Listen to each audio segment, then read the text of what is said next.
Hi, and welcome to Sixcess Stories. We are your hosts, Christina Gent and Eric Ozerowski.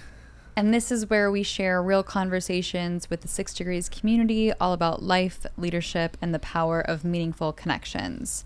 Henrik Esbensen is so dang smart. Oh my goodness. He is a tech guy who's into muscle cars and motorcycles and married his high school sweetheart. I mean, there are just so many threads to pull on there. And all of these skills have come together as he is the CEO of DreamStart Labs, where their mission is to alleviate poverty. Yeah, in this episode with Henrik, I feel like we talked about all the things we're not supposed to. Politics, religion, money. I think the only thing we didn't touch on was sex. Everything else is pretty well covered. We get into specifics around mathematics as a universal language, Henrik's engineering background, and how he's put that to use for good with what he's doing to support some of the poorest countries in Africa and the impact that he's had doing that. We also talk about just the worldview that he has, like growing up in Denmark, and just the perspective, that really interesting perspective that he has around life in general and the way he sees the world from both a spiritual and scientific view. That was pretty much the theme of the whole conversation. I think we could have talked to Henrik for 6 hours. It was such a fascinating conversation, and to your point, we talked about all of the things that most people try to steer away from, and it was such a fun and healthy and open conversation. So please enjoy this episode of Sixcess Stories.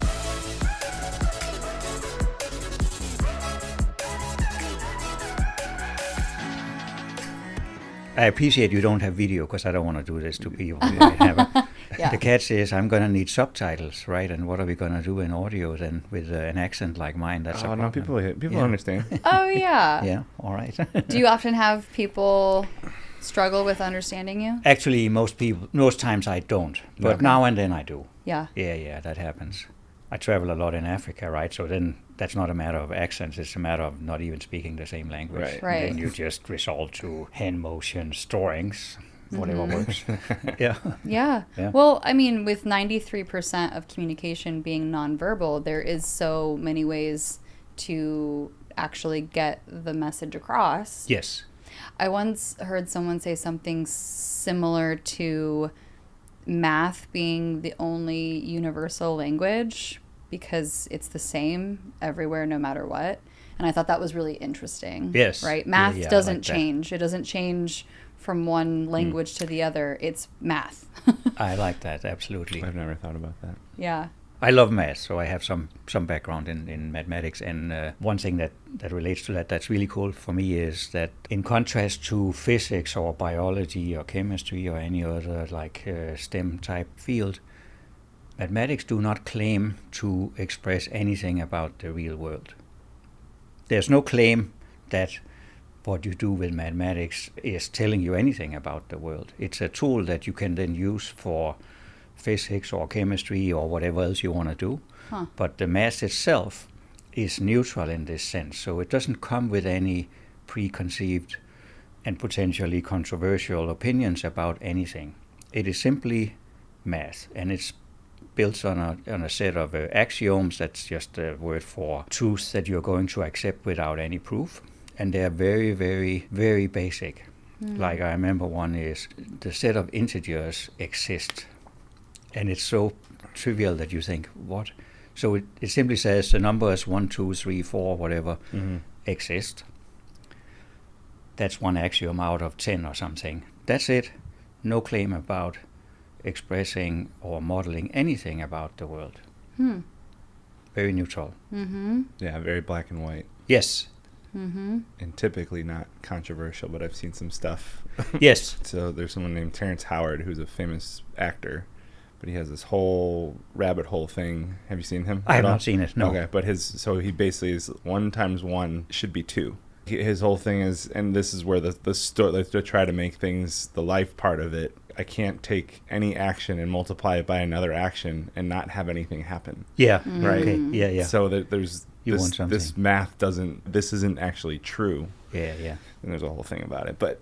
Interesting. Where I thought you were going, and sorry, I did interrupt you, and I apologize. Rude. I thought you were going with, and you did say 1 + 1 = 2. So does 1 + 1 always equal 2?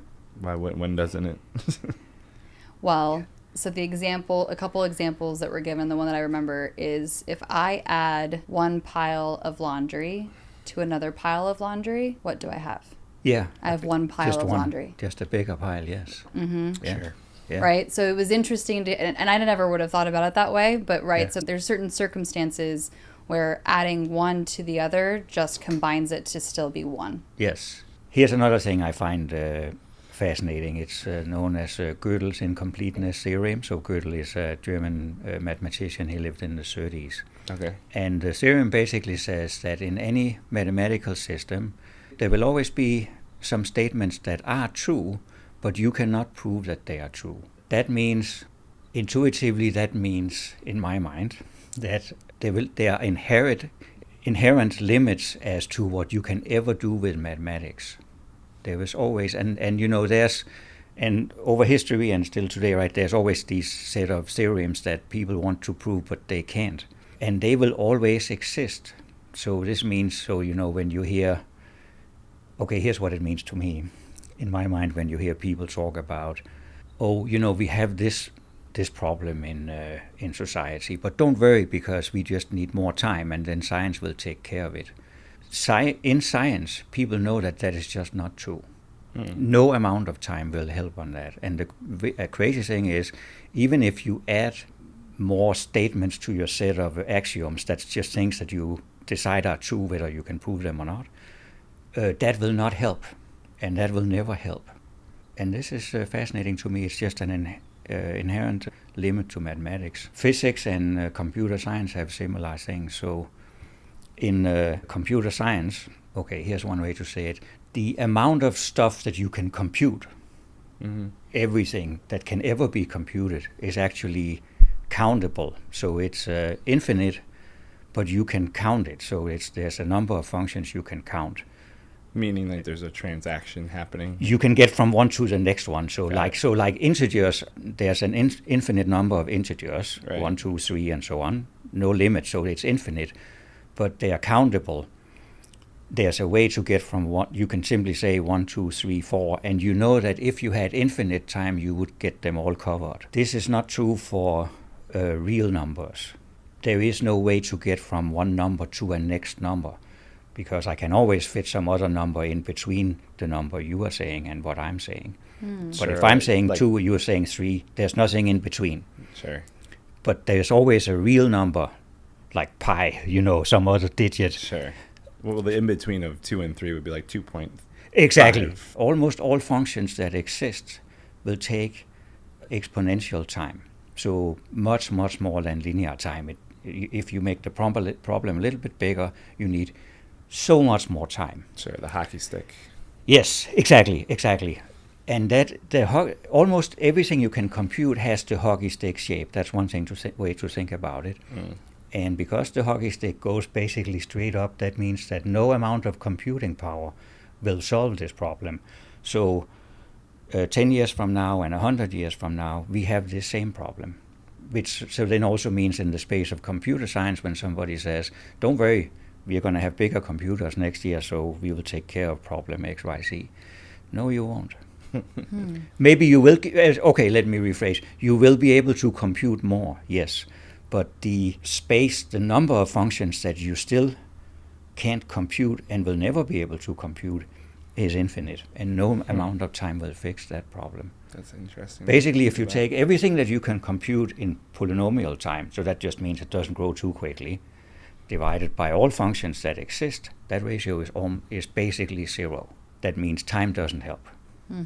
Sorry if that was too much, but I think it's fascinating. It is really. I think it's fascinating. I'm digesting it because I've never thought about it that way. Yeah.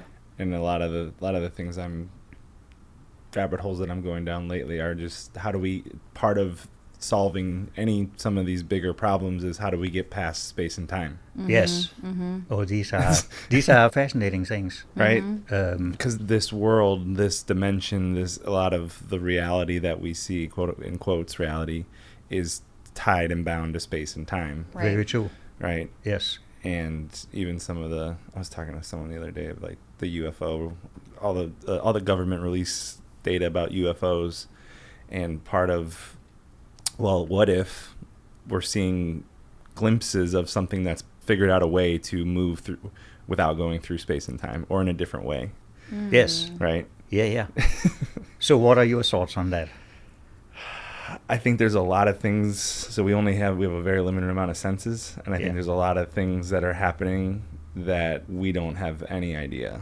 And so who knows there's so much of this world of this reality. As much as we think we know fractions of what's actually going on. And I have no idea don't even know what it is, or couldn't even make a prediction. We are 100% aligned on that one. Yeah. I love that. Yes. In fact, it seems to me, if you zoom all the way out, as you just already did, right, and you look at, okay, so we have the universe, there's a tiny, tiny planet. We live on that one. Ants on a rock. And then we are, and then we walk around there, and that's our whole existence. Maybe we don't say it explicitly, but there's like this implied, I think, general consensus, at least for many, many people, that we should be able to understand everything. And if we don't, it's just because we need a bit more time to figure it out. Right.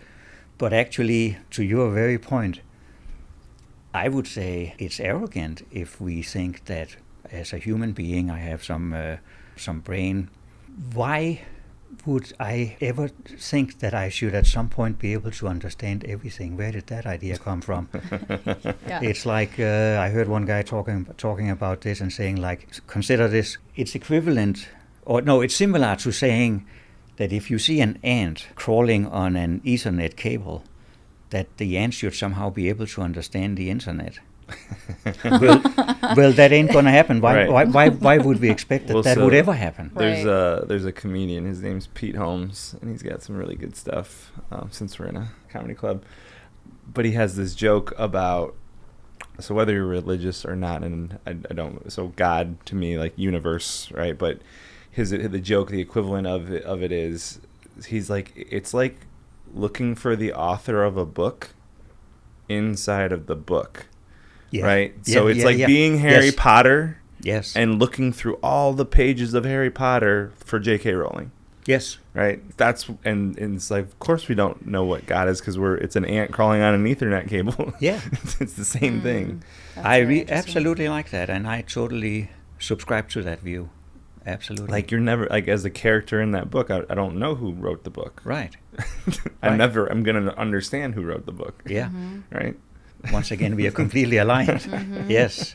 Yeah. I remember Eric blowing my mind once when we were talking about this is more about the concept of space, and because what you said that reminded me of it, Eric, was we only have our limited senses, and so we can see 3 dimensions, but what about the infinite number beyond that, the 4, 5, 6, right? And so I think it was because you were talking about deja vu and what that experience actually could mean, or what it could be. And so this 4th dimension, that if we just take it to one step further, or a couple steps further, the things that are happening right now in this room, in this space, that we don't even have the capability, it's not possible for us to even see, sense, smell any of those things, because we're so limited. Yes. And yet it's still happening right now in this space.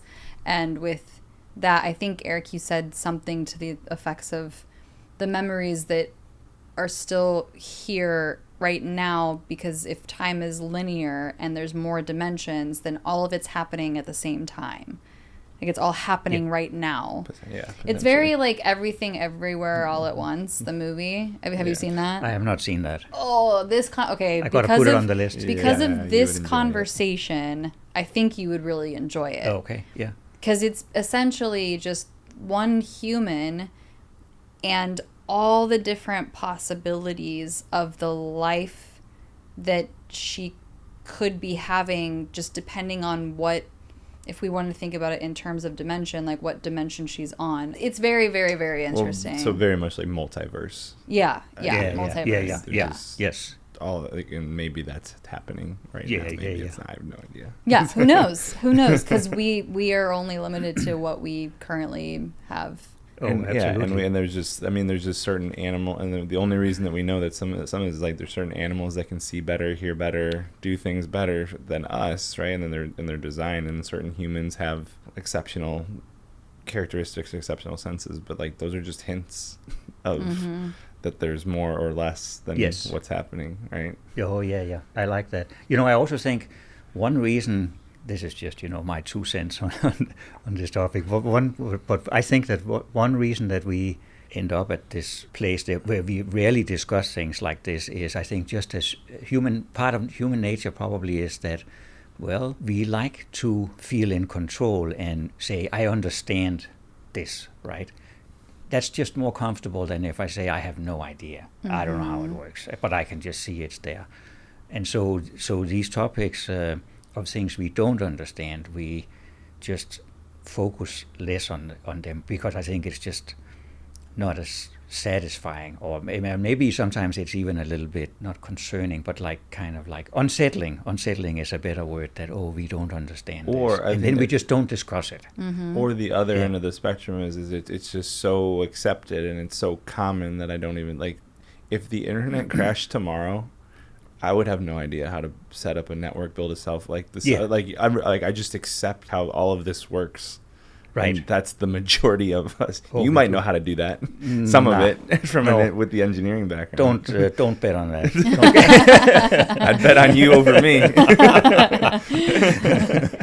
Well, yeah, Eric and I were talking about that actually yesterday. We recorded in here, and it was right as we were pulling up, and just what would happen if the entire grid went off. It's like right now. And that means no internet, no cell service, no electricity would. And how we would even navigate that, right? And I mean, just even thinking about the relationships that I have in San Diego right now. I'm really good with direction, but besides where I currently live, let's just say like 6 Degrees members. There's probably, I know of where one person lives for sure. It's just so limited, my knowledge of even how I would be able to contact these people, which if the grid went down, it's a face-to-face. It's the only way to do it.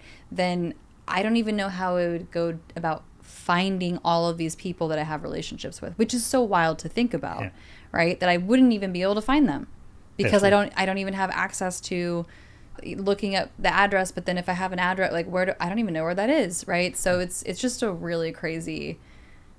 And I mean, Eric, you were talking about like it's going to happen at some point, but I don't know if that's I don't know if I believe that, but when it does, what do we do?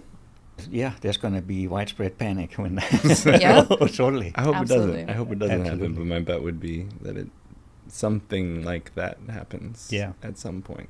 Significant. Mm-hmm. Wild things definitely do happen, right? So yeah. And even just going back a little bit, even the things that I think we tend to agree on that we do understand, I would argue a lot of them we don't understand either. Right. We think we understand it. Yeah, but we don't really, but then when it gets really hard, then we just say, we don't. Okay, gravity. We all know what it is.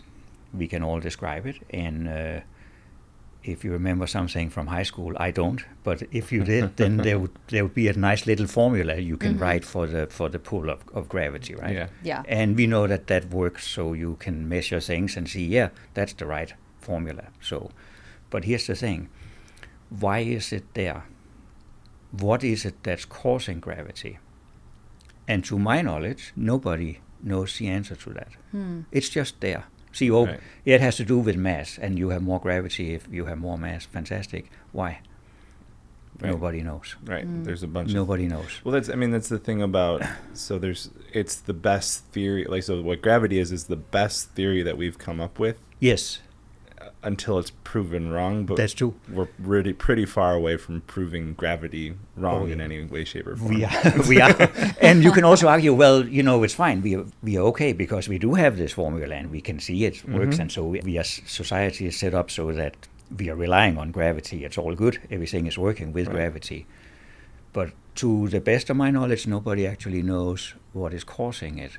No. You can just see it. Even when and other things like, okay, people say the world is created by the Big Bang, and I think so too. That's the most, that's the prevailing theory, and I have no reason to think otherwise. So Big Bang, great. But then ask a physicist, okay, you have all these great formulas for how the whole thing works once it's started. Fantastic. But how did you actually get it started? What was there before? What was there? You have to start it on something and say, you have a little bit of mass and now we're in business. Fantastic. Where did you get that from? Yeah. So even if you take that view, Big Bang, fine, we are all in alignment, yes. But actually we can't really explain that either. Right. But then we just say, okay, fine, close enough. And I'm also good with that because going back to what you talked about, I have come to, also as I'm getting older, I'm more and more at peace with the idea that I do not understand. Then that's fine. How did the world start? I have no idea. If from a physics point of view, I don't know. Yeah. And that's all right. It bothered me a lot more when I was younger. Actually, when I was in undergrad a long time ago, and I learned about Gödel's Incompleteness Theorem that we talked about before, that there are always something true that you can't prove true. It bothered me to the extent that I just didn't do anything for at least a week. I bailed on all classes. I was just walking around. I can tell you think I'm insane now, right? No, not at all. I have moments of like that all the time. Like, what's the point? I was walking around for like a week. I didn't take any classes. I didn't do anything. And I just thought, what is the point? Because mathematics, I just learned from this great professor that in this sense, mathematics is not the answer. It's not like the ultimate answer to everything because it's very limited in what it can do. And that bothered me to no end. It took a week before I could get back to the classroom. What brought you back? That's the best we have. Okay. Yeah. Just accepting that that's... Yes. Yeah. Yeah. I forgot where this came from, but just so I don't know that figuring it all out is the point. I like that as well. Right? It's the same. It's like chasing the whole cliche of it's not the destination, it's the journey, right? And I think the pursuit of trying to figure it out is actually probably way more interesting than we did it. We got the thing. Like, then what? Then, like, if you told a bunch of people, oh, yeah, like Big Bang, evolution, God doesn't exist, or it is God, like whatever, or like whatever. Either way. Either way, like, it's like if we all found that out, it'd be like, cool. Yeah. Then it's cool. Now what? Right. Then what? Right? Yeah. It's the same thing as I guess to extend that a little bit of how many times that we've heard people, they've reached that goal, they've achieved the thing, and then end up feeling actually super unfulfilled because everything was about that milestone, that goal, and then it happens. It's like, okay, and now what am I working towards? And having to figure out that part of it. So yes, but I don't think the point is to what you said earlier, is just as human beings, it's like that's not why we're here. We're not here to figure it all out. Yeah, it's good to have some grounding things and some things that we can point to, and I think if we didn't have some of those things, it's a really scary world, and to not understand anything, right? So it's an interesting. So don't worry, I'm not going to give a big sermon on my worldview is I'm a Christian, so I believe in the Bible, cover to cover, and the reason to bring that up here is that then the first thing that happens very often when I state that worldview is somebody will say, what? But Henrik, you're also kind of a science type guy, right? And I mean, you like logic, mathematics, things need to make sense, and absolutely. But the thing that ties all that together for me is, the Bible is about why. And, if I had been a Muslim or a Hindu or something else, I would also say that's the why. So that's, that's the faith part is, why are things the way they are? And then we have sciences, physics and chemistry and everything, and that's about how. So when people tell me, how can you possibly believe in the Bible being true when we have science? Well, that's because science is about why it was done. So in my opinion, how God created things, how did he create the universe? He created the Big Bang. And then, and actually, when I discuss this with, I have great friends of different religions because I, travel a lot and I have worked in Silicon Valley. People are from everywhere and I love that. So you have these great conversations, right? So then people will say, but that takes a lot of faith. How can you do that? And I often, sometimes, depending on the setting, I may challenge that, and especially if I discuss this with an atheist. So I would say, to be an atheist, that is also a worldview. That's a faith, right? Your faith is that there is no God. Mm-hmm. You cannot prove that. Just like I can also not prove that God is real. Mm-hmm. Either way, you cannot prove it. Yeah. So we all have faith. Yes. So it's not a matter of, Henrik has faith, this other guy does not. Wrong. We all have faith. You just need to choose what do you put your faith in. And in my opinion, very subjective, the hardest worldview to justify from a scientific point of view is being an atheist. Because that requires that you positively know that there is no God. There is no God of the Bible or no God of anything else. And you know that. That's what it means to be atheist. Sure. Different from agnostic, right? Agnostic means I'm not sure. That one I can buy. That's fine. But Sure. Atheist, the pastor in my church puts it this way, and I completely aligned. I do not have enough faith to be atheist. That is just way too much. As with a background in mathematics, you need to prove that something does not exist. Good luck with that. From just purely a mathematical point of view, forget about everything about faith. Just look at mathematics. The hardest thing to prove, in general, is that something does not exist. Your only chance really is a proof by contradiction. So the way that works is you say, okay, I want to prove that X does not exist, right? So then let me assume that I start with something that I know is true, something else, and then I make a set of logical deductions, and I end up with, so now X can't be true. That's your only chance, and that's crazy hard. Bad odds. Wow.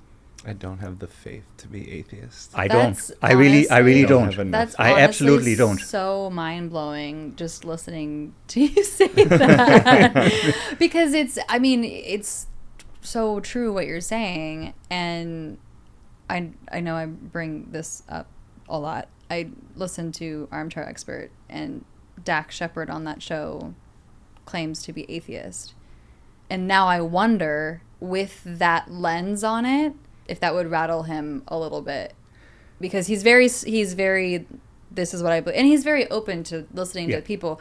I'm just, for someone, I've never claimed to be atheist. I've never really claimed anything in particular. You would be agnostic. Yeah, probably. I mean, I would say that it's one of those, there has to be something more, and I don't really know what it is. And I grew up Catholic, so I definitely have an understanding of the Bible, and so I lean away from that, but I definitely think that there's something bigger than us as humans. But yeah, to define it as not having enough faith to be atheist that's really powerful. That's really good. I wish I was the one who had come up with that. I stole it from a pastor, but I very much agree. I absolutely agree on that. That's my take. Believing in the Bible is a cakewalk compared to the other one. To the alternative. That's trivial. Honestly. Oh, yeah, fine. There's lots of historical evidence, and so that's fine. That's nothing. Atheist, that one is tough. Wow. I'll convert to anything else before that. Yeah. Absolutely. Well, so much of the, other religion, there's so many similarities in the stories and the way, like at the end of all of them, if we just blindly put these different scriptures, like they're all really similar. they're all kind of telling the same story from different angles, different lenses. But for the most part, there's kind of like these bunch of core pieces to it that it's really, really similar, right? So the thing for me when people are religious is like, well, no, like my God and your God, like that's where I'm like, you're both super religious. Yeah. That's where you connect. Oh, very true. And I agree on that one. And there's definitely interesting overlaps. And Jesus is in the Quran. Right. He's a prophet in the Some Quran. of the same and he's not characters. God, but it's the same cast. Same cast. Yes. What did you grow up Christian, or is that something that came in later in some point in life? No, I actually grew up Christian, and I'm born in Denmark and grew up there. And there are virtually no Christians in Denmark, so that was fairly uncommon. Oh. We belong to a small minority of Christians. What's the popular religion in Denmark? I would say the popular worldview is agnostic or atheist, one of those two. Huh. And now, just in case there's any Danish person listening to this, I will get some hate mail, and that person will say, no, it's a Christian nation. And I would say, on paper, yes, that's the official. It's a Protestant Christian country. Officially, okay. There's even a state church, and it's a Protestant church. Okay. But there are no Christians. They are culturally Christian. They are not Christian by faith.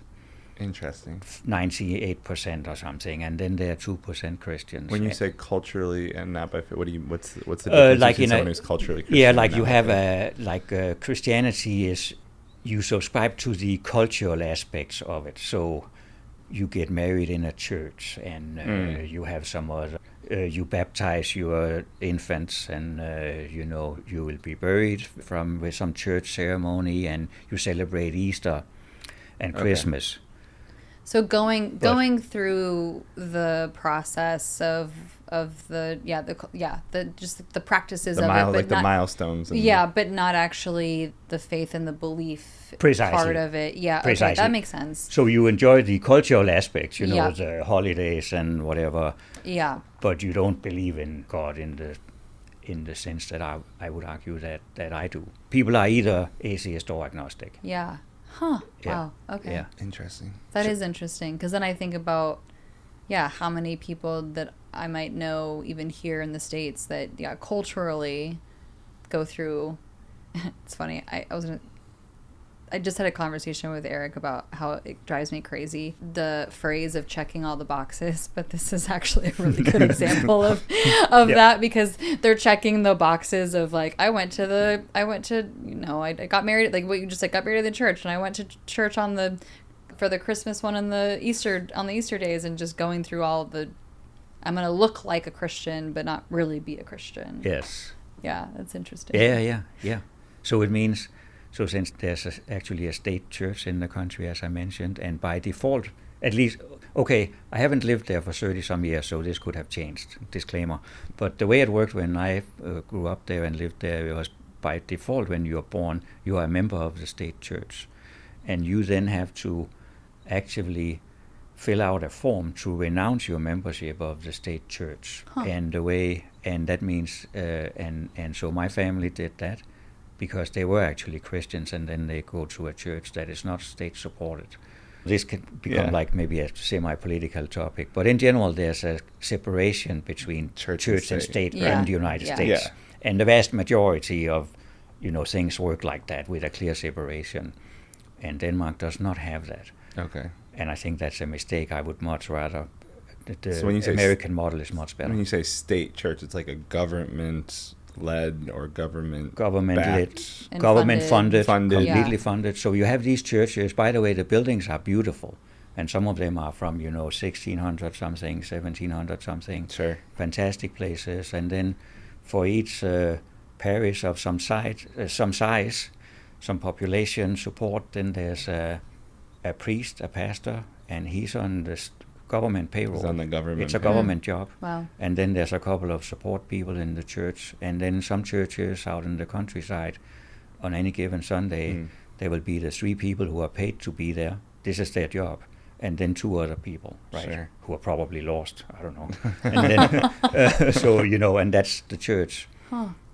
Whereas the actual Christians are not a member of the state church in general, and then they go to a church that is independent of the state, just like any U.S. church. Interesting. And now I have offended the few Christians that actually go to the state church and are Christians. Yes, but it's a tiny fraction, right? I'm talking about, in general. Yeah. Yeah. That's so interesting. Yeah. So as a Christian, I'm very much in favor of keeping that separation between the state and the church, right? Yeah. Mm-hmm. Otherwise you get this setup that, I don't really believe in God, but just in case he is real, then don't worry about it because I'm a member of the state church. Right. Mm-hmm, mm-hmm. Terrible. Right. Yeah. That's not how that works. That's not how it works. Or the intention. It's not the intention of... It can't be the intention of Christianity or any other religion, right? I have a membership book I can show. That's not how it works. I have a membership to heaven. Yeah. Sign me up for I that. already have, yes. I already have a... That's funny. Yep. Outside, so other than the experience of being Christian, what was the experience like growing up in Denmark?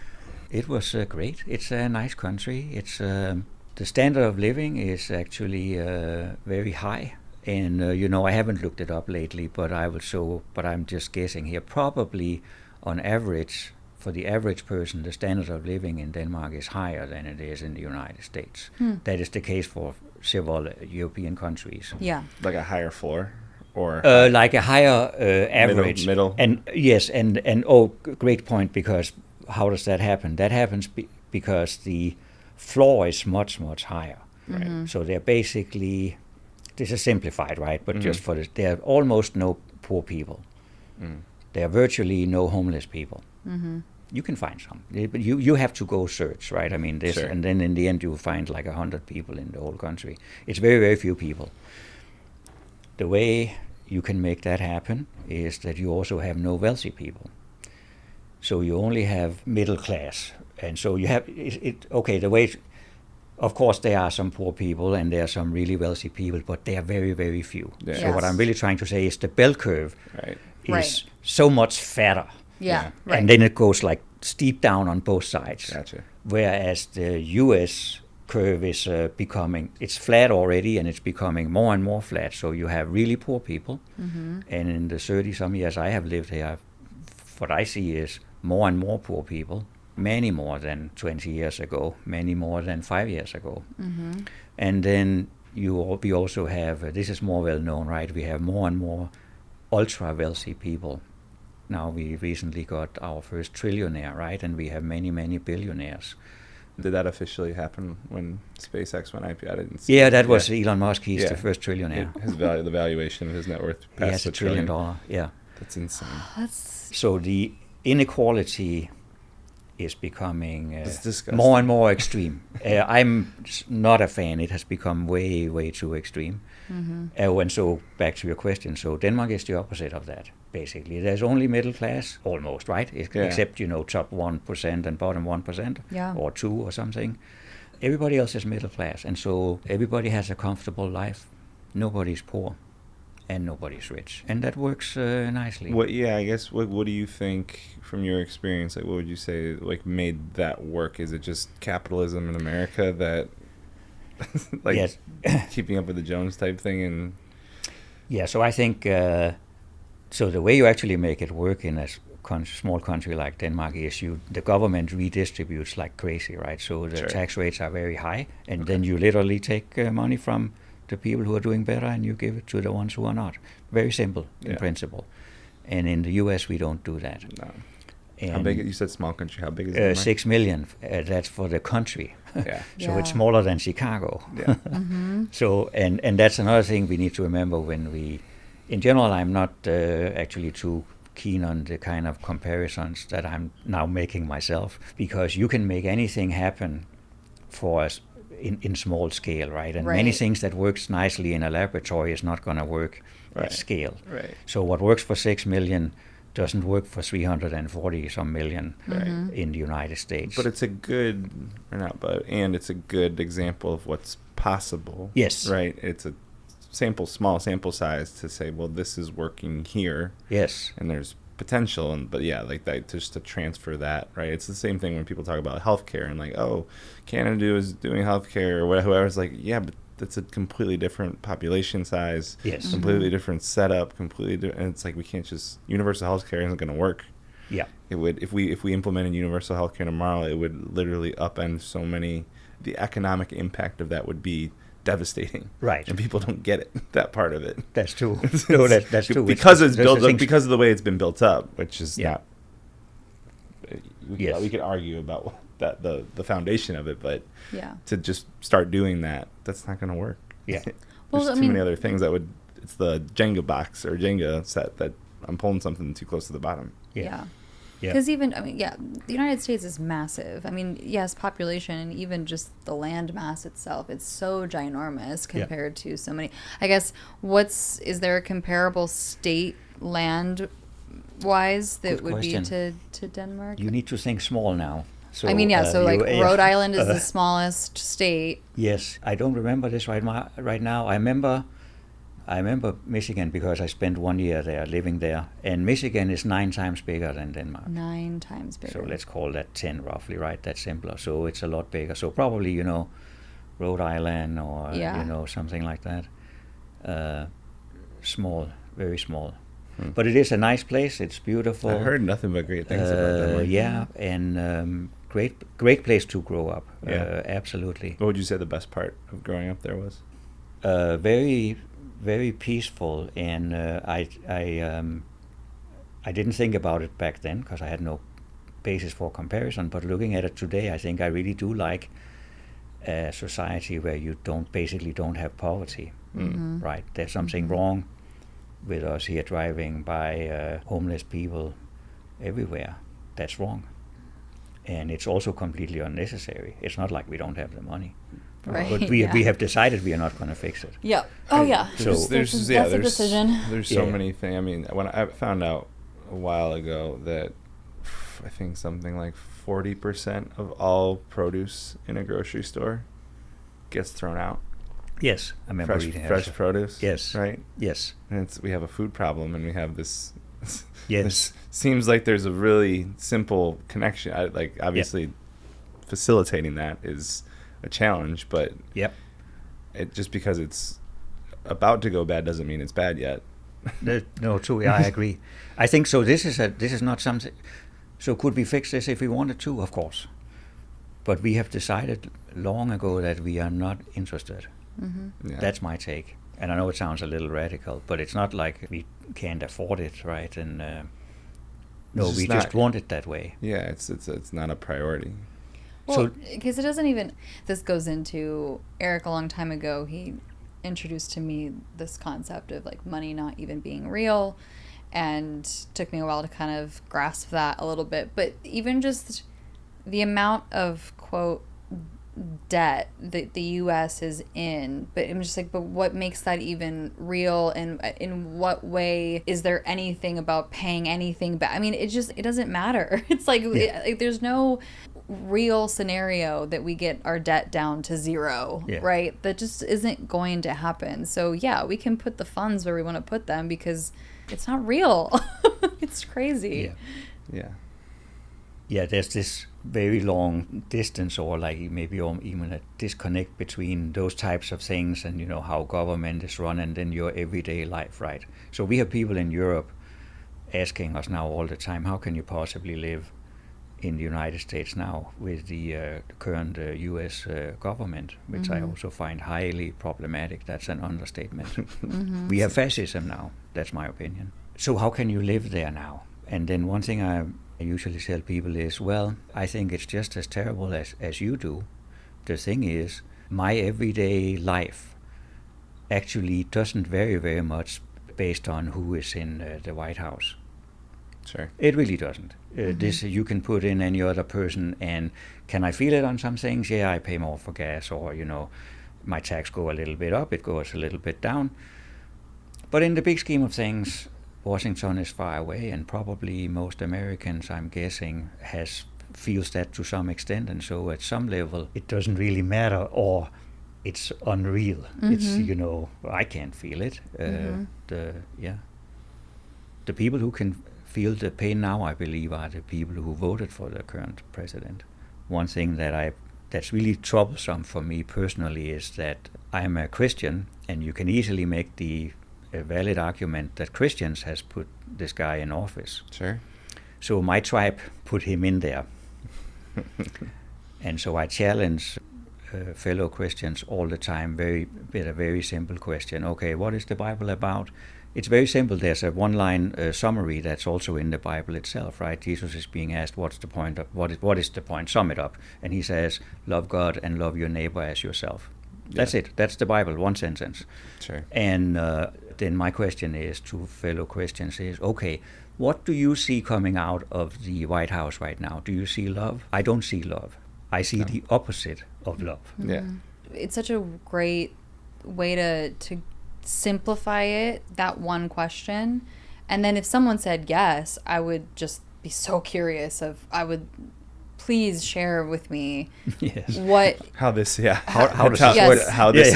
This is love. Yes, Yeah. please share Yes. with me examples, And real examples that are love. And have your partner blink twice if they're okay. If this Yes. is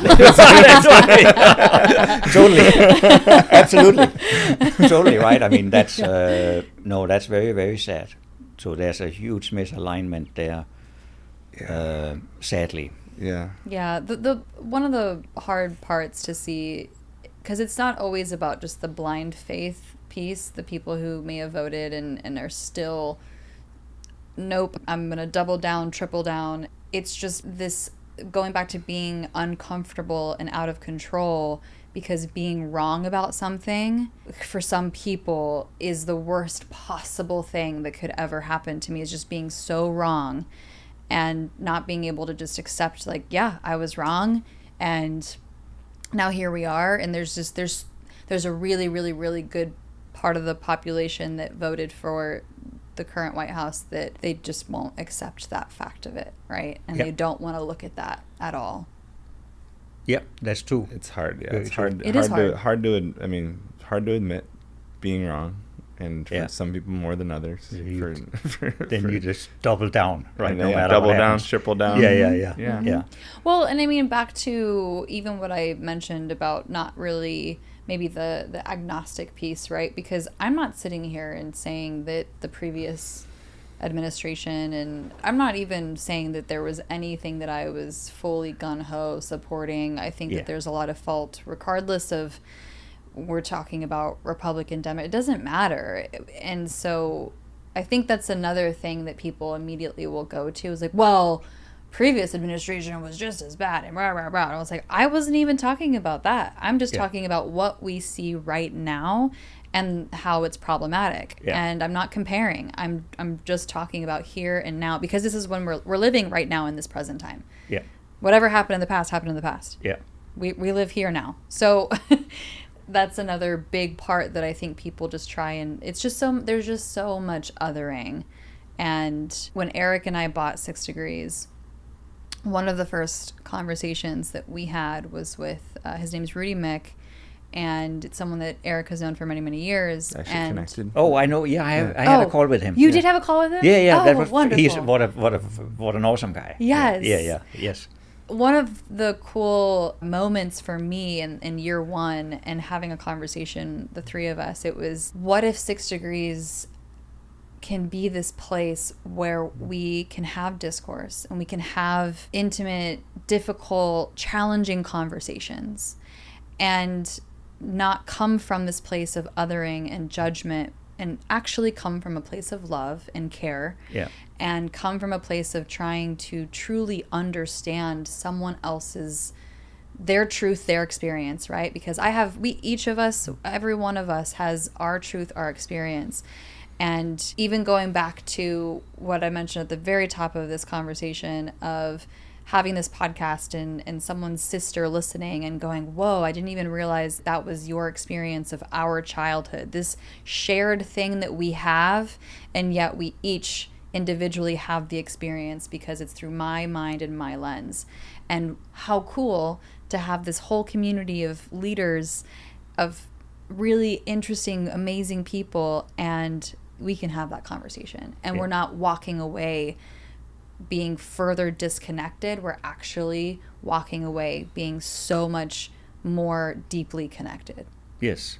Well, the part that I think, I don't know that you landed the plane on this part, but the part with Rudy was like, what if we can use business, so leaders in business, as that's how we're alike, right? That's because of that shared experience, that's where we can play and can we have a room full of people that have that understanding about each other. And then there's all these different things that you're Christian, someone else is Muslim, someone else is atheist, someone else is Buddhist, whatever, right? And or political views or whatever, but we have to be able to have a place to talk through it and understand and not come from judgment. So it was just kind of a cool what if. And over the last couple of years, there's been flashes of it, and we've experienced it. And at the dinner that we were at, some of these conversations happen. Yep. And some in the groups, they'll get together for happy hours and stuff, and people will talk politics. It happens. It's kind of cool to see and witness, and they show up at the next time the group gets together, right? Because I think part of it too is if I understand the person and where they're coming from and why they think that way, we can still get along. Yeah, what an interesting way to also challenge myself to do something where I'm gonna on purpose, I'm gonna maybe watch something or consume something that I know is from an opposing view of my own personal, and then to practice listening and going to trying to understand the viewpoint rather than straight to judge. I guess just the practice of that. Yeah. What a really just cool way to practice that. And then now in my real life conversations, I've now got some practice. There's actually probably a mindfulness tool there of finding something I don't agree with, something that it's opposite of how I feel, and putting myself in that situation to almost set myself up to be triggered. Yeah. And then while it's happening, if I can, process what's going, where am I feeling what, where, when, why, how is this, what's the thing that actually is happening. That would be probably a really healthy thing for a lot of people. Yeah, wow. It sounds like you're doing a version, not a version of that necessarily, but just you're more interested in the multiple, getting a whole picture. Yeah. I just like that idea in general. Also, another example, I guess, of the same general concept is, so I like travel, and I'm really fortunate that I get to travel quite a bit for work. So I've been to a bunch of different, 40-some different countries. That has made me come to the belief that, just imagine, hypothetically, that every person on the planet is somehow required or must spend 6 months in choose another country, not Canada, it's too close, further away, right? Yeah. So you see something that's different. Can't be touching the country that you're in. It can't be too, right. It needs to be somewhat different. Go to another continent. Yeah. Spend 6 months. Just imagine that everybody had actually done that when they are young, say. I think we would have far fewer wars, because you would have a whole new level of understanding of other cultures and other ways of doing things. And you would get out of this preconceived notion that, of course, the way we do things in the country I live in or I'm born in, that is the right way. But things can work very differently and still work. They're not broken. Sometimes they're broken in any country, but very often they're not broken. They're just different, right? Mm-hmm. So one example I like is look at traffic patterns. So in the United States, by and large, we follow the traffic rules we have in the big scheme of things. You tend to stop when there's a stop sign, and there's some outliers, but there's some outliers. We stop for red lights, not everybody, but as a general rule, here's one: you drive in the right side of the road. Everybody does that, right? Mm-hmm.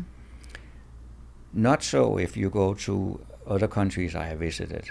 Sure. Just not the case. And we're in California. Go to Mexico. No, literally, just go to TJ. There's no rules. No rules. There's no rules. So then you see these things. I remember not long ago I was in Kampala in Uganda, the capital in Uganda. They had just had their first traffic lights installed, even though it's a major city. So just, I mean, I don't know, maybe within the last year or two or something, but recent. So there are traffic lights now. Okay, great. So I have a driver, so he comes to a traffic light. We stop because it's red. But then you have all these motorcycles on the side, and they don't stop. Sure. They just go straight through, all of them. I asked the driver, so, hey, I see the new traffic lights, that's great, and we are stopping, all good, but the bikes are not stopping. And he looks at me as if there's something wrong with me, this visitor, right? I don't understand. And then he says, right, but that's motorcycles. What do you mean? Why would they stop? And I'm thinking, well, how is a traffic light going to work if not everybody stops, if it depends on which vehicle you're driving? But that was a conversation that wouldn't go anywhere. Yeah. So that exists here with bicycle. Like Oh, sometimes bicycles? bicycles will Yes. go, oh, this stop sign doesn't apply to me. Oh, Right. for sure. This traffic light Right. doesn't apply to It me. drives me crazy. So what the thing is, so if you look at the traffic pattern, say in Uganda or in China or India, Yeah. I think honestly what we see from our part of the world is chaos. But that's not what you see if you live there. That's how traffic works. No, it's a beautiful And dance. here's the thing, it works. Yeah. Mm-hmm. You cannot argue, you can't say, oh, that's broken. No, it's not. You're going to start somewhere, you want to go somewhere else, you will get there. It's just that the rules for how to get there and the flow is different. Yeah. But it's not broken, it absolutely works, it's just different. They look at us and be like, why would I want to be Why? controlled? Right, and you, right? I mean, so you see this guy stopped at a red light and there's not another car in sight. Is that meaningful? Why would you stop for it? Sometimes I don't. You don't Sometimes see- I go through those. Right, I If think it's- you. I was thinking how Eric is going to counter this one. He's like, well, What do you mean? My mom had a rule. And she was kind of like joking, but she's like, stop signs don't count after 10:30 in our neighborhood. They're all yields. They're all yields. Excellent. Yes. She got a bunch of tickets for rolling stop signs. it's interesting how much, to me, the beauty of this World Cup is how much it brought countries together. Yeah. There's just so much brotherhood and sisterhood and just this unity of, it didn't matter if we were on opposing teams and about to play each other or just played each other. People were embracing one another, and I think it was one of the first times that we saw so many different countries, so many different people, and it was all love. And it, to me, just goes to show how much of the media and everything else is influencing so many people to look at America or whatever the country is and be like, but they're so crazy. I can't believe that they even live, right? Even just to what you've been questioned of, like, why would you live there? It's the administration. Everything is so wild. And it's like, well, because that's not my day-to-day. This is the real day-to-day for so many people. And when people from other countries got to come here or Mexico or Canada and like experience it, it was like, whoa, this place is awesome, and you guys have so many cool things, like ranch, like it was, right, everything Yes. exploded. And I mean, Mexico, that place was just lit with like energy and people just loving on each other. And so to me, it's like, oh, it's this little small group of people who start the wars and the divisive and the Well, other. it's what you just said, Henrik, around to go visit somewhere and experience it for yourself. Right. Is a whole, like, I have a different appreciation. I build connections. I have relationships. I make friends. I have memories of the experience. And so, yeah, the World Cup was great for that, for America, because there was people like, oh, I grew up in Chicago, and people would be all the time like, oh my God, it's Chicago. It seems like one of the scariest places in the world because of the crime rate in the summer, all this stuff. And I'm like, yeah, I live on the north side. It's actually a really segregated city. Yeah, it's actually not that crazy. It's impacted my life maybe 2 days of my entire existence. Yeah. Yeah. Right? Like, Yes. it's just the media, it's this, the things that I consume. Yes. And then with what you said around, so Africa specifically, so 2020, and I'm guessing this was in the last year or so. That was last year. Yeah. So they got the capital got their first traffic That light. was my understanding. Yeah. And they were. I brand new. heard a statistic recently, so I'm gonna butcher it a little bit, but electricity has existed for roughly 100 whatever years, 126 years. We'll just say 1900. Around then is when electricity showed up. Roughly, maybe you know better than me, but something around that. Yep. There are places like what you're describing that still don't have electricity. Africa itself, the stat was, so just think about how long it's been since the first light switch. Yeah. And I think it was almost 50% of Africa. Yep. The entire country does not have electricity the way that you and me, the three of us, understand electricity. Yeah. Right? Is that, I mean, from your experience, I'm asking that because I'm interested because as someone that's been there. Yep. Is that true? Or there's definitely, so I don't know exactly what the percentage is, but it's definitely true that there are vast areas with no electricity, and in many, many different countries. One easy way to see this is, by the way, get a look at Google Earth or one of those satellite image things, and you get look at the night image of the entire planet. It's just dark. And it's just dark, right? Whereas our part of the world has lots of light at night.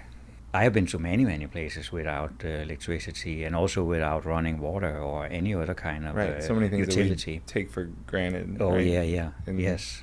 Yeah.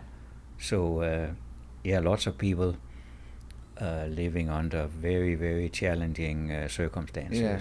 I'd love to have you talk a little bit about the work that you're doing and how you got into it. I know you've been doing it for about 10 years. Yep. You had a partner, I think, originally, but Yep. I'd love to just understand the journey to get to that. Sure. Because I know in the background of being an engineer, a little bit tied to that. Absolutely. And then when it's too slow and too boring, you just tell me, can you speed it up, please? No, we'll just cut that out. Oh yeah, cut it out. Yes, totally. So this will be a very, very short podcast in the end, I imagine, once you cut all the... Yes.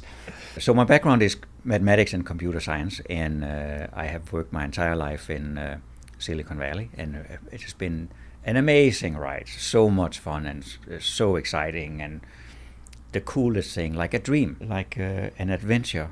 Did you come straight to California? I spent a year at University of Michigan in Ann Arbor, Michigan, and then went back, finished up my my degree, and then invited myself to go to UC Berkeley to do a postdoc in computer science. Nice. Back then, you sent an actual letter with stamps and all, and I literally sent a letter to this professor that was, the leading guy in the world at the time in this field, and I literally wrote, "Hey, I'm this Danish guy. I also have a grant. Can I come work in your lab?" And he said, "Sure, come on over." Yeah. So that was quite. By the way, there's a life lesson there for me. I think this is do crazy stuff sometimes, right? And just really push it. What if it works? Mm-hmm. And also what can you lose, right? My loss would have been a few stamps. Sure. Right. So I'd say most people are going to say yes when there's, I have a grant as well. Oh, totally. That's the thing. The only I'm coming with money. The only thing he has to put in is the admin overhead at the university, right? And then there's a risk that my work might be junk, but then he can just discard the whole thing. Sure. So I agree. Yeah, but it was great for me. So anyway, so I worked all that time in the Valley and doing all kinds of mainly startups and lots of fascinating, cool technology. And then at some point I met a guy, Wes Wasson. He was and so I was an engineering type, right? And he was a businessman and very, very successful, and was actually the executive of Silicon Valley one year, of the whole valley, like the most recognized guy years back. Wow. And he was the chief marketing officer at Citrix. That was back then a $10 billion shop. Wow. That's back when $10 billion was a lot of money. So still a lot of money. Also, yeah. So anyway, so we met in a Bible study, by the way. He's a great guy. Yeah. And then we just became really good friends. And then years later, he moved with his wife down here to San Diego. And he retired in his late 40s or something. He had been doing well in the Valley. And then him and I began talking about the bigger questions that we discussed in the beginning. What's the point of it all, and what are we supposed to do? And so he was definitely leading the charge there ahead of me, saying, okay, I'm not just taking another corporate job. I want to spend the latter half of life giving back. And so first he joined me in some non-profit I had set up that worked in Mali in Africa on microfinance, but then I talked Wes into joining the board, and we did a pivot very quickly, scrapped the microfinance thing, which we didn't really understand, but it was a good life lesson. And then we formed the company that's still there, DreamStart Labs. And DreamStart Labs is for profit, and what the company is doing is we want to apply technology to alleviate poverty. That's like the broadest possible, label for it. Let's use technology to help people get out of poverty. And what Wes and I wanted was to take the things that both of us had learned in Silicon Valley on the business side and the engineering side and apply that to poverty. And the view was from the beginning, if you live in Africa or Latin America or whatever, in a poor country and in a poor region of a poor country, why should you just have the second best thing? You are a human being like everybody else. You are just as smart as everybody else. You have all the talent. What you don't have is the opportunity of no fault of your own. Mm-hmm. So you deserve the very best technology that can be built. And Wes and I decided that's what we're going to do. We're going to build technology, not some thing that is good enough for Africa, quote unquote, the best of the best for fellow human beings. And we started that. There was a while where we went through a whole bunch of ideas. We were looking for, okay, what exactly are we going to do in terms of, using technology for poverty alleviation? You could do many things, right? Healthcare, education, sanitation, you name it. And everything is needed. We went through, there was this phase where we would meet in coffee shops, and it would often go like, Wes would say, okay, I have it now. I have the right idea. I read this book. And so we would have this, this is fantastic. We got it now.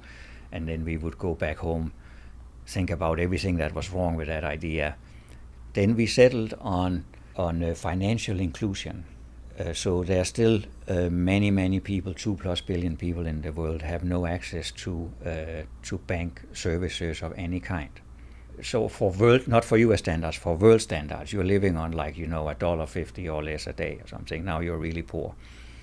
This means you have no reserves. You said $1.50 or less a day. A day is what people are living on. Yeah, I just don't want to skip over that part because we've had this conversation. Oh yeah. It's so the United Nations have this official classification of different degrees of poverty. Yeah. And these numbers change a bit over time, and I need to be careful. I may not remember the number exactly.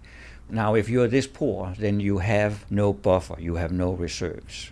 You live day to day, right? In the US, we often talk about people living paycheck to paycheck. Well, maybe you get a paycheck every 2 weeks, but now we are talking about people living today and covering their expenses today, and there's no plan for tomorrow. Right. Tomorrow is tomorrow. We are living now.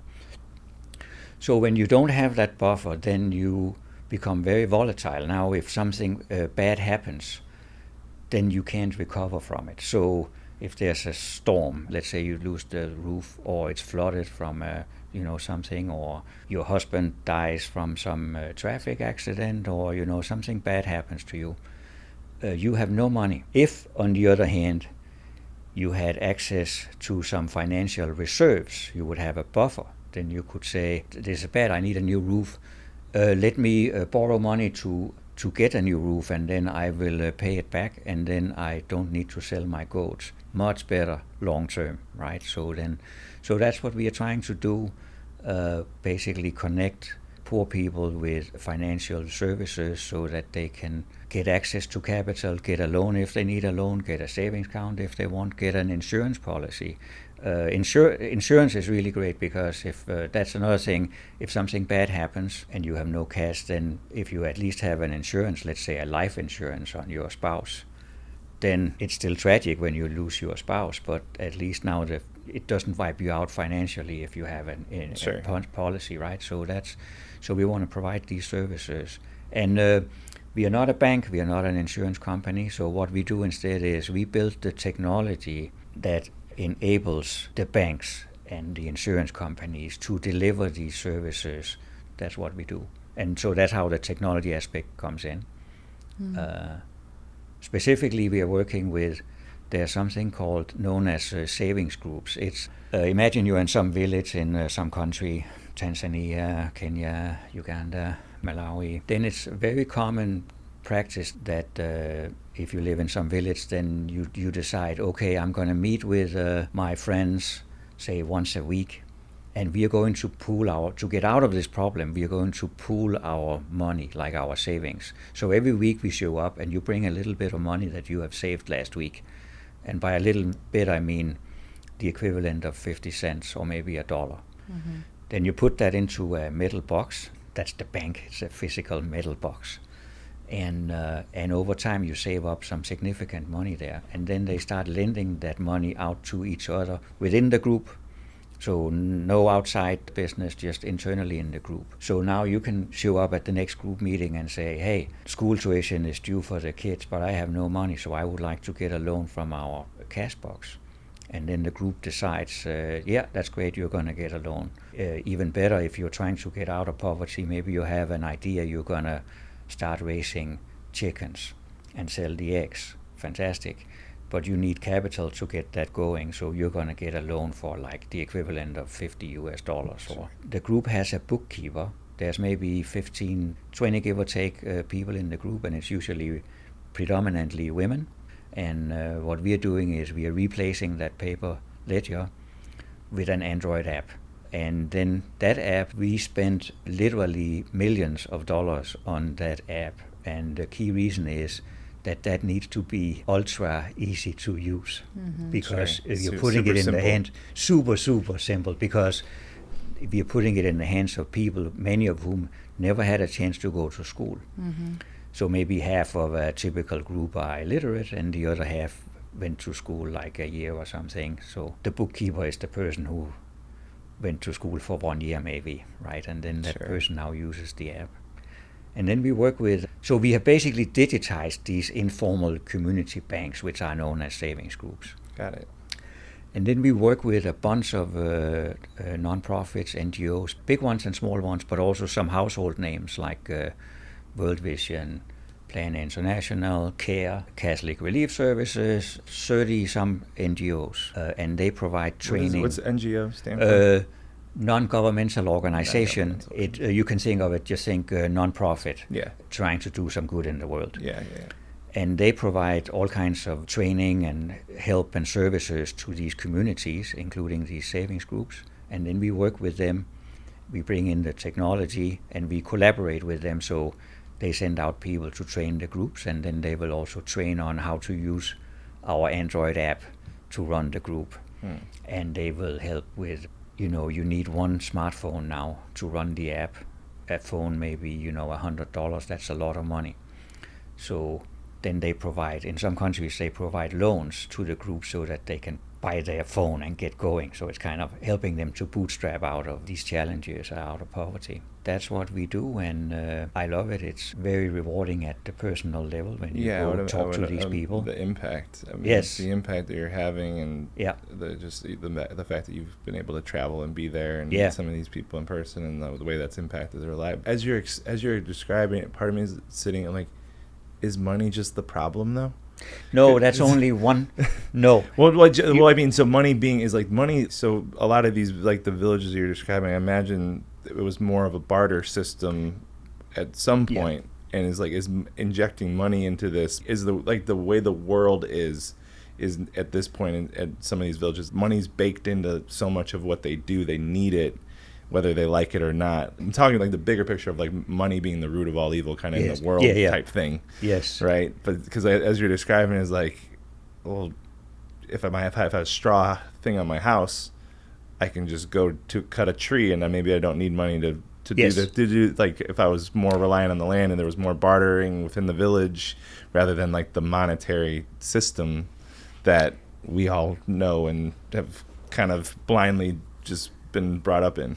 Eric, that's a great question. That's actually a question I don't remember having been asked before. I would say, so you could use the barter system. I guess I would just say, yes, but money just makes it easier.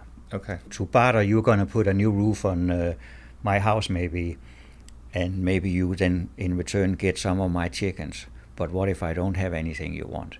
Whereas if I have money, it's something you always want.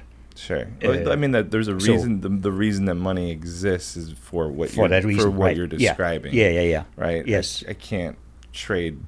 You can't give me something if I don't want it. Right. And exchange it that way, and that's a big reason why money as a universal measure of trade was created. Yes.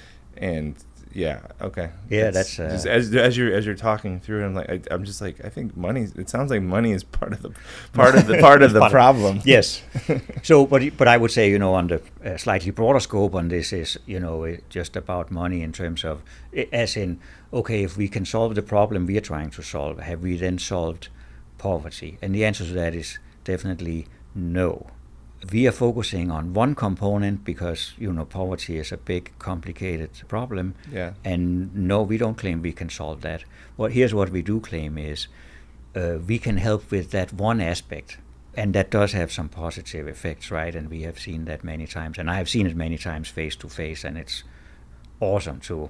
What's one brief just success story, or like what's one of the more memorable things when you started working with one of these villages and yes, this was the impact? And I know you have a ton of them, and you could probably have seen many things. Yeah. I have seen many things. So that's a few examples. What I like the best, I think, is when people have actually, they didn't have some existential problem, but they got a loan from their savings group because they want to start a business. And then they do something. So maybe they move. So here's things I have actually seen, specific things. People starting like small chicken farms, like, they have 200 chickens in some cages.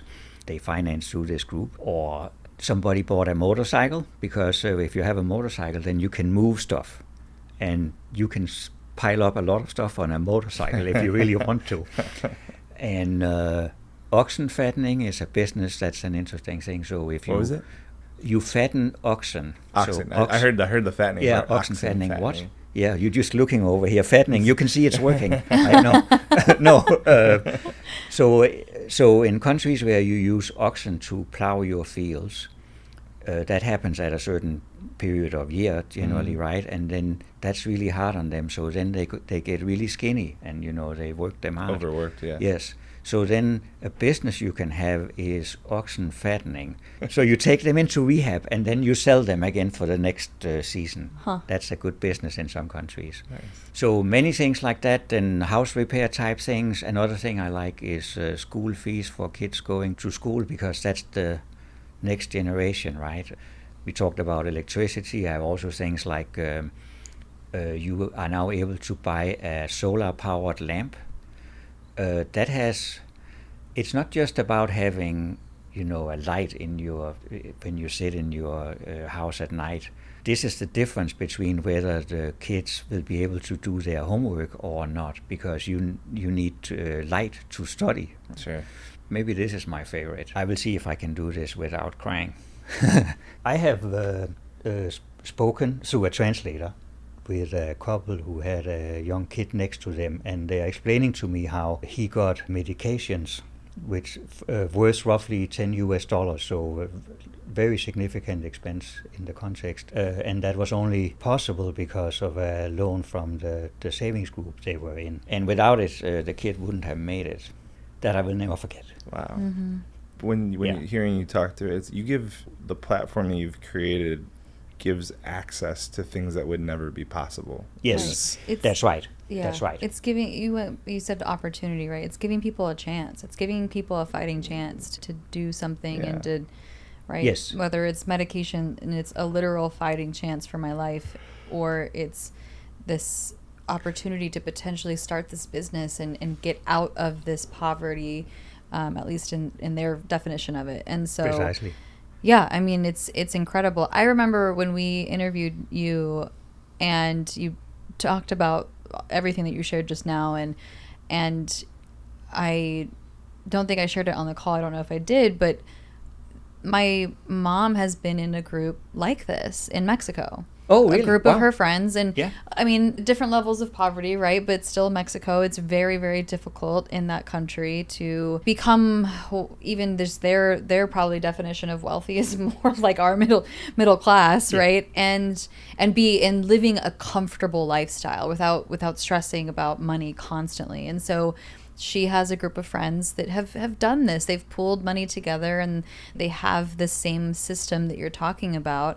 And so when you shared this, I was blown away. I was like, wow, I literally have family who have contributed to something exactly like what you're describing in order to support when something might happen, when someone might need something. It was more of an emergency fund than anything else, and from my understanding of what they were doing.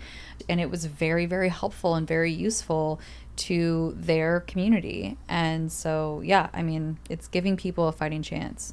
I love that. That's awesome. Some of my colleagues, some of the staff we have in the company, they work around, they work in different countries, right? And some of them have also shared with me and others in the team how their parents have been in groups like that, right? Mm-hmm. So that means it's very personal to many of them. They know exactly what this is about, and they have experienced it firsthand. So that's awesome. Yeah. One challenge, I would say, we have many challenges, but here is one. There is a few years ago, I think Microfinance became a really big thing. You had platforms like Kiva, whatever, they still exist, where you lend money and say you can put in $10 and they will do something with that. But then the whole sector got a really bad reputation because some institutions were not really there to help the poor. They are just there to make money. And that bothered me a lot, and it still does. But here's the thing, and here's where it has landed in my mind, is I think that in pretty much any sector, any industry for anything, you have some good ethical players, and then you have some bad players that are doing bad things. You think of anything you want, car dealerships, whatever, right? There are some nice people, honest people who do the right thing for the right reasons, and then there are people who are just trying to take advantage of other. And in certain people. Industries, so car dealerships might be more of this used car salesman type. Yeah. Like the rep is worse in some industries. The bad actually like ruins it for everyone else, and you have these handful of really small. Absolutely. And other industries, it's like most people are good except for these few bad people. That's right? exactly right. Yes. So that's a problem, and absolutely, and sadly, some really vulnerable populations in some areas have ended up being worse off because people have taken advantage of them and lent them much more money than they could ever pay back. And that was 2008, right? Oh, exactly. Exorbitant interest rates, and then the poor just gets poorer, right? It's terrible. Yeah. The one fundamentally good thing about this in the context of DreamStart Labs is this: we are not the bank, so we are not providing any financial services. We are only building the technology which allows others to deliver these services. And because we control the platform, we decide who can offer their services on our platform. Sure. So if we don't like them, we are the gatekeeper. If we don't like them, they will not be on the platform. Of the partnerships, yep. Right? Yeah. So people can't take advantage. Not on our platform. Unless they, and if they do, you course correct. But if somehow they got through, you can pull them out. Yeah. Then we could take them off the platform. Got it. So when this topic comes up, that's where we are, right? So we will just take people off, or they will not, in the first place, even get on the platform if they don't play nice. Yeah. So that's a good thing. Yeah, that's important to have the partners that align, the partners that are going to do the right thing, rather than just taking advantage of these people that already absolutely are in really dire positions, which is where a lot of predatory lending, all of these other things come in. Because like if I don't know any better, it's like, oh, I just got a bunch. How much money? Exactly. Sounds great. I'm not gonna read any of the things, or if I read it, I don't understand it. Yep. And all of a sudden, I'm in this really bad deal, really bad contract that makes everything worse. Exactly. Unfortunately, that has happened. Way too much, but not on our platform. When we founded the company, and I did that together with Esbensen, as I mentioned, we were always in agreement about this, that it's about giving back and it's about playing right. It's tempting when you are in business. You got to think, you have to make money, right? Because you have, otherwise you will stop being in business, so you have to make money. Yeah. But we always put a very high bar on social impact. We only exist to help people out of poverty. We do not exist to make money, other than at the existential level that if we do not eventually become profitable, well, then we will cease to exist, and then nobody will benefit. Well, I had a personal just on my own had to change my mindset around this, because Christina shared, like, I have this idea money isn't real. It can do a lot of things, but it's a tool. Yeah. Right. And it comes and it goes, and it's energy and all these things. But part of it for me, to what you're talking about, is the more money that I have, the more good that I can do, the more potential, the more possibility. And if I operate from that, right, and this business for us, 6 Degrees, is we're kind of been, what you're talking about is like we're just making enough to kind of skate by in these last few years by the skin of our teeth, and we want to make more, and all that's going to do is then we're going to be able to do more. Right. And there's a certain lifestyle and a certain place that we want to get to, but it's not even billion.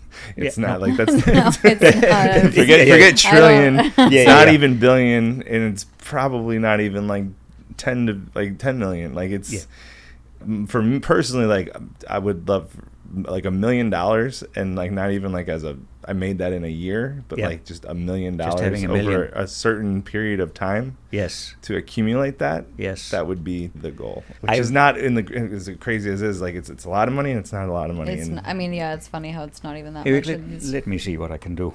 No. As he reaches into his pocket. No. I totally get it, and I would like the same thing. Absolutely. Yeah. Here's one thing, though, that has also kind of stuck with me is, this notion that we need more money. And don't get me wrong, because I also want to get more money. But, however, if you look at it at the global level, then all three of us and every single person who may be listening to this are already very wealthy. In the world, yes. In the world. And, right. and they are easily in top 1%. And that's just an interesting thing for me, because in the US, at least a few years back, we talked a lot about the 1%ers, right? That's, the one that has, top 1 wealthiest people in the United States. Right. But just zoom out and look at the globe. If you live in the United States, maybe except for a few homeless people, you are all in the top 1%, all of us. Right, which is wild to think about. Again, when you're talking about $1 a day. Yeah, no, if you work at the the supermarket and you get minimum wage, you're in 1%, in top 1% of the world. Yeah. So from that standpoint, it is really interesting how in society in general we are very much, including myself, trapped in, if I have a little bit more, I'm going to be happy. Right?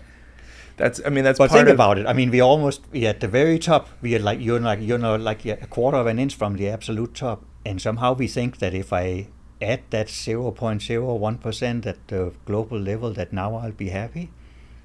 That's almost that's insanity. That's part of the dilemma that I'm talking about with the money part, right? Yeah. So it's like if we just kind of rewound that village to 50 years ago, 60 years ago, would they be just happier?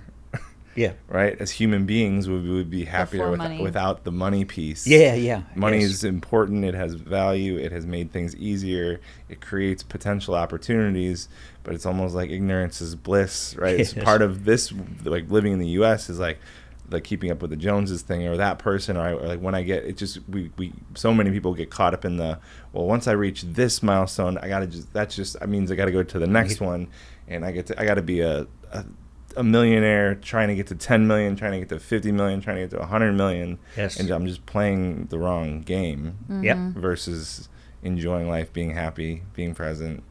So true. But there's a, depending on where I live in the United States, there's a level that I kind of need to be at to really be able to enjoy and live based on the environment that I've chosen. That's true. Right? But I can choose a different environment and you could live a lot simpler life. You could. But I like the climate here. It's really hard to beat this place. There's some correlation. If you also in the US, if you have very little money, then that also impacts your happiness actually, and your life is not as good, right? Yeah. But then happiness goes up with income, but only to a certain point, and then the curve very much flattens out. The last number I heard was 80,000. Yeah, something like that. Something around. Yeah. There's a number, and it might be per person, 80,000 per person, and again, depending on where I live. Where you live, yeah. But there's at that level, 0 to 80, there is incremental increase in happiness. Yeah. And then, but above that, it actually there's small bumps, Yep. but it's not even close It's to not this, even. to like the amount of work, energy, effort, what I sacrifice to get to the next levels. The happiness that comes with it is very, very minimal. This is Very the true. study that from what you're describing is, but I believe, and 80, with inflation and stuff now, maybe somewhere between 80 and 100 Yeah. thousand Yes. is probably accurate. This is one of the many great things I learned from my co-founder, Wes, who unfortunately passed away 2+ years ago from cancer at 57. So I learned so many great things from him, and this was one. So he was a high flyer, as I mentioned, right? And he could have made it even further. And the vast majority of everybody would do that, right? So if you, at the time he retires, he's maybe late 40s and he's just flying, the sky seems to be the limit, why don't you just go for it? Yeah. And he just deliberately decides, no, that's fine, I'm done. That made a huge impact on me. That was, there's a difference between, thinking about it and then acting on it. So I did my own smaller version of that, inspired by that, right? So I worked in Silicon Valley all my life, right? And I was just engineers, manager, small teams or whatever, but nothing grand, just, writing code. But that's well paid, right? And so when I switched to what I do now, I took a 6-digit pay cut. Wow. And so my wife and I had to talk about that, because that's something you can feel in life, right? Yeah. But we made that choice a couple of years ago, and we still have everything we need and a whole lot more. And I have zero regrets, because the things we are talking about here Right. are real. It doesn't matter. We are way past the point where it matters. So let's do something else that has true meaning, and that's what I think we are doing now. And right, that something that actually makes a difference, has an impact, that creates happiness and fulfillment for me anyway. Have you felt more fulfilled since making that Absolutely. choice? Yeah. Absolutely. Yeah. Yes, much more meaningful. Yes. So that doesn't mean I didn't like the valley jobs in the past. I worked on all these cool things, and that was a lot of fun, and it was like intellectually challenging, and it was like a rush. It's almost like a drug in a way. Yeah. Um, But didn't fill Great. didn't fill your cup the way that this fills your cup. No, because the thing is, for almost all of it, I think you could make the case that it doesn't really make life better for anybody. You get a better phone next year, and it can do something that your current phone can't do. Okay, that's nice. Yeah. But did your life become better? Right. No. No, it's No, not. it It's not that didn't. big No, of an it impact. didn't, I right? mean, Yeah. arguably worse with social media and all the things Yeah, that come yeah. but Yeah. they're nice to have versus life changing. Right, Right. exactly. Right. Exactly. Yeah. Well, I'm really glad that we got to talk a little bit more. We don't always get into what exactly people do on this podcast, and so I'm glad that we did dive into that more, because this is very different than, I think, just the majority of the professionals who are part of the community. So I think hearing more about that, to have a better understanding for the listener and for those that tune in, and get to hear not only just more insight with the conversations that we started with, of just kind of who you are as a human, but then also the things that you're working on and how big of an impact that has. So I appreciate the conversation. For each of us, as a reinforcement, just to put a bow on this, I'm curious this is selfish because of my own aha moment, but what was the aha moment or the aha? You got to go first if you already are going to be selfish about it. Okay, I mean, sure. So my just aha moment in this conversation was certainly the perspective of atheism, and how the faith that I would have to have is that much larger to believe in atheism versus literally anything else. Yeah. The way that you said that just completely blew my mind. So that was a big aha moment that I am taking away from this conversation. For me, just so the conversation around the group, this was a more recent thing that I was talking to someone, this was probably in the last year. We've tried to figure out how to involve philanthropy more into 6 Degrees, and an idea that I had was probably similar to like a group savings, is like, what if 6 Degrees had a emergency fund specifically for people in the community, right? We've done some things with charities, and there's all these places doing really great work, but I think there's a different way to have a impact for people that we know and have them feel it. I mean, maybe there's something there, maybe there's not, but I think that's what stuck with me a little bit around, like, that's something I need to think about a little bit more.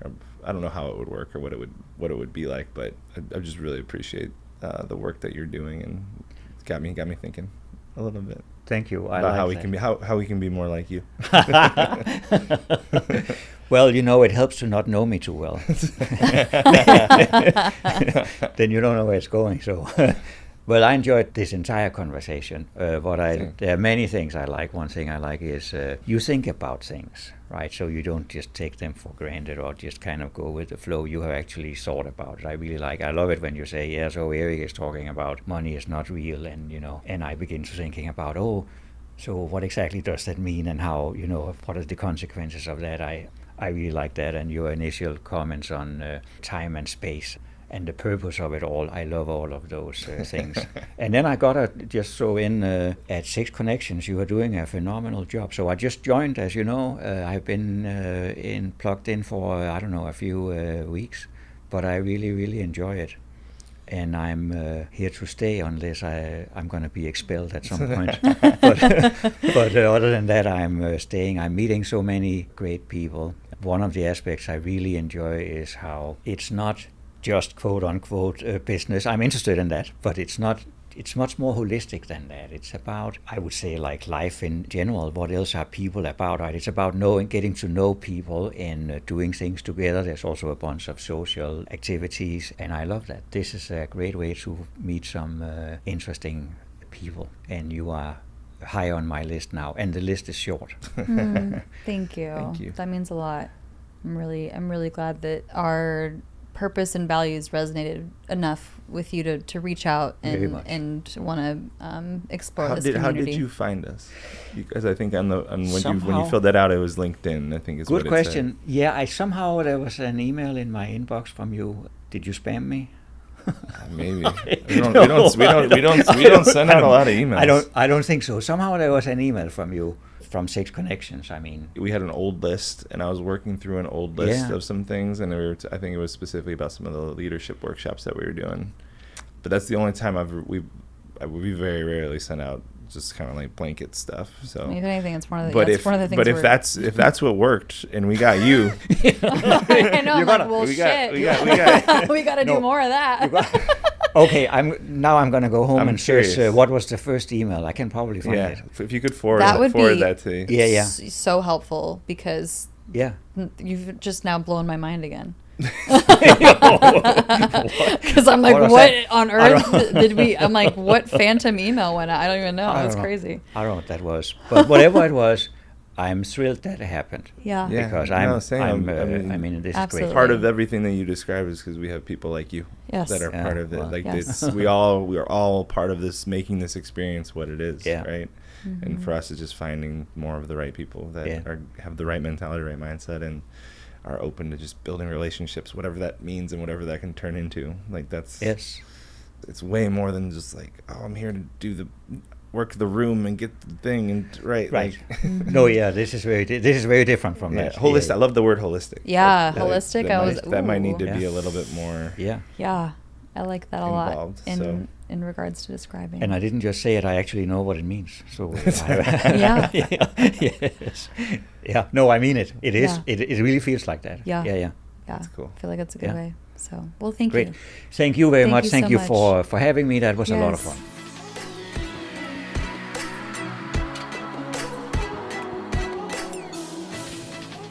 It wasn't the first time that we talked about this, but specifically how when we first took over 6 Degrees, part of some of the early conversations were what if, with conscious communications and with values and with some of these things in place, if 6 Degrees can be a place for discourse where business is the common ground, right? Business owners, business leaders that want to build purpose-driven businesses and support their team and care about their people and all this stuff.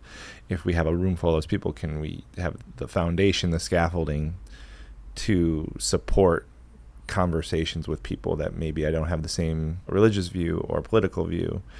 My question would be, do you feel like that currently exists?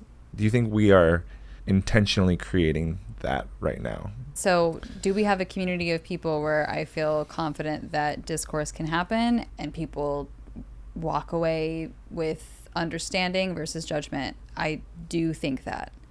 I think because of the values being so integrated, they're living, breathing, that we see the type of behavior that aligns for people to have a difficult conversation.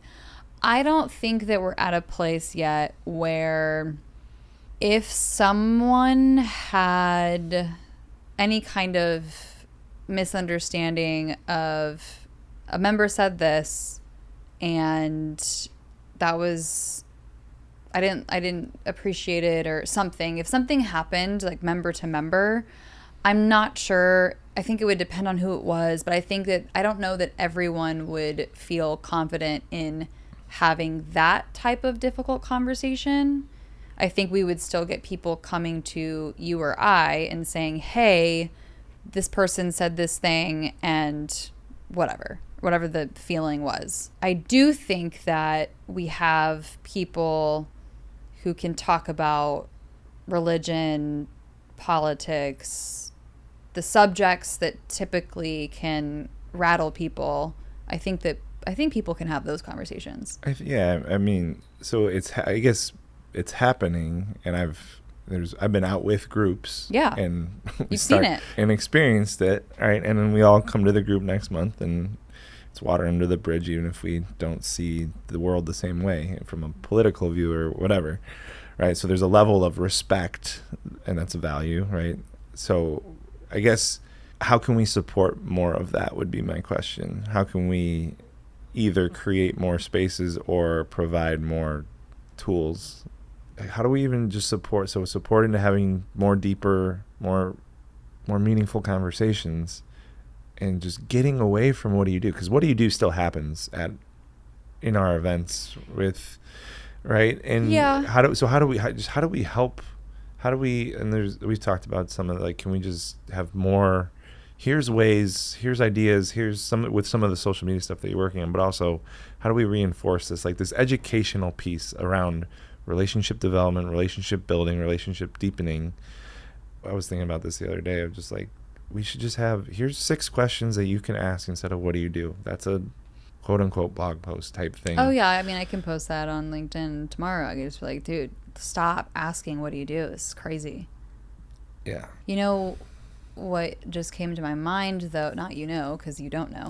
I don't. You said it still happens. People still ask that. And at the same time, I think what you've pointed out and what I hear more of is how long, the question when I meet someone at a 6 Degrees event is, how long have you been a member of 6 Degrees and what group are you in? Mm-hmm. I think those questions actually come up a lot more, which is really cool because it's the common denominator thing that we're gonna start there. Like, oh, how long have you been a member? Yeah. That's cool.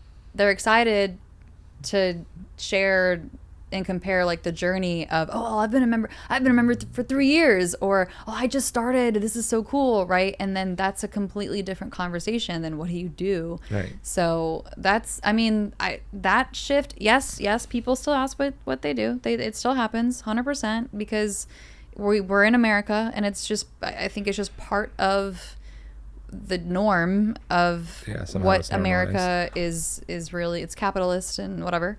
And we, I think, are getting closer and closer and closer to. Well, as much as it, yes, it's still like, it still happens. And again, it's not a bad thing to have in a conversation. It's just like, we don't have to start there. Right.